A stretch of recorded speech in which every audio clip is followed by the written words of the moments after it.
안녕하세요. 18.5도입니다. 오늘은 소설 눈물의 여왕 홍해인 첫 번째 편입니다. 아기가 유산됐던 건 혜인에게 견딜 수 없는 고통이었다. 한 번도 경험해보지 못한 상실감이다. 이럴 때 어떤 생각을 해야 되는 걸까? 뭘 해야 하는 걸까? 누구에게라도 손 내밀고 싶지만 혜인은 그러지를 못한다. 아프다고 소리 지르는 자신에게 어떤 말을 해줘야 하는지도 몰랐다.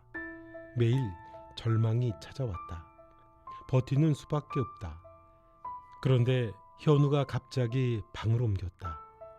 혼자 남는다는 건 혜인에게 두려운 일이다. 왜 방을 옮기냐고, 그러지 말아달라고 붙잡고 싶었지만 엄두가 나지 않았다. 현우에게마저 매몰차게 거절되면 그건 감당할 수 있는 수준이 아니었다. 속으로 수십 번이나 현우에게 손을 내밀어 보지만 그럴 수가 없었다. 거절당하느니 차라리 손을 내밀지 않는 게 덜 상처받는 일이라 생각했다. 그래서 더 말도 딱딱해지고 사무적이 됐던 건지 모른다. 왜 늘 두려운 걸까? 혜인은 그때가 떠올랐다.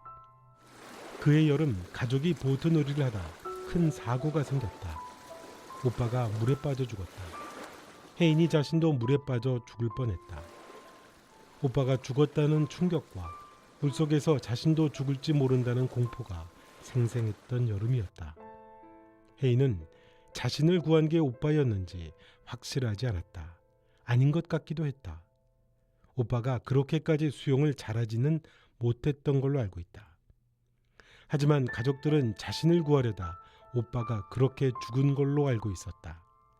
그때 혜인은 울고 있는 엄마의 손을 잡아줬다. 혜인은 원래 따뜻한 아이다.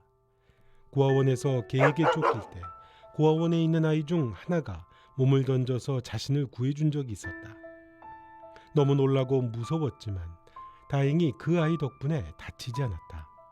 가족들이 몰려왔고 모두가 혜인이를 걱정해줬다. 사실 혜인이를 구하려다 다친 건 그 아이다.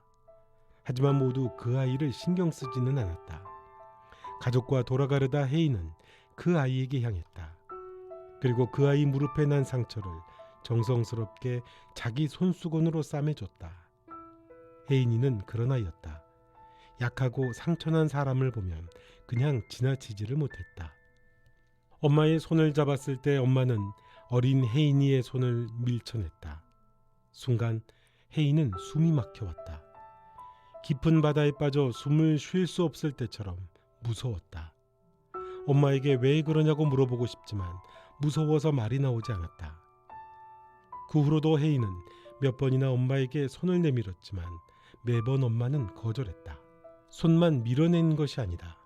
엄마의 눈빛은 그때 바닷물처럼 서늘하고 차갑기만 했다. 엄마의 거절은 혜인에게 견딜 수 없는 일이 됐다. 혜인은 자기 때문에 오빠가 죽었다고 믿어야 했다.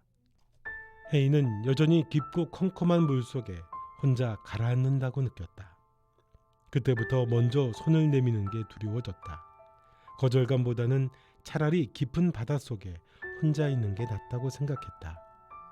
혜인은 그렇게 자신을 지키는 방식이 익숙해졌다. 그러다 보니 학교에서도 딱히 친구가 없다. 누구도 다가오지 않았고 누구에게 다가가지도 않았다. 재벌집 아이라고 도도하다고 아이들이 수근거리기만 했다. 그래서 미국으로의 유학도 어쩔 수 없는 일이었다. 미국으로 유학을 가기 위해 교정을 홀로 나서던 날 그 남학생을 만났다. 서로 부딪혀 넘어졌을 때 그 아이는 혜인을 걱정해주며 다친 무릎에 반창고를 붙여줬다. 혜인은 갑자기 하염없이 눈물이 흘렀다. 아파서도 아니었다. 자신의 상처에 누군가 손 내밀어 만져준 건 그게 처음이었다. 그의 여름 그 깊은 바닷속에서 혜인의 손을 누군가 잡아 구해줬던 그 기적 같은 느낌과도 비슷했다. 혜인은 하염없이 눈물이 흘렀다. 각방을 쓰면서 혜인은 숨이 막혀왔다. 물 밖으로 나가고 싶어 발버둥 치고 싶었다. 하지만 그럴수록 자꾸 더 깊이 물속으로 가라앉는 것만 같았다. 지금까지 소설 눈물의 여왕 홍예인의 첫 번째 편이었습니다. 영상 좋으셨다면 좋아요, 구독 그리고 알림 설정도 부탁드리겠습니다. 지금까지 18.5도였습니다. 또 뵙겠습니다.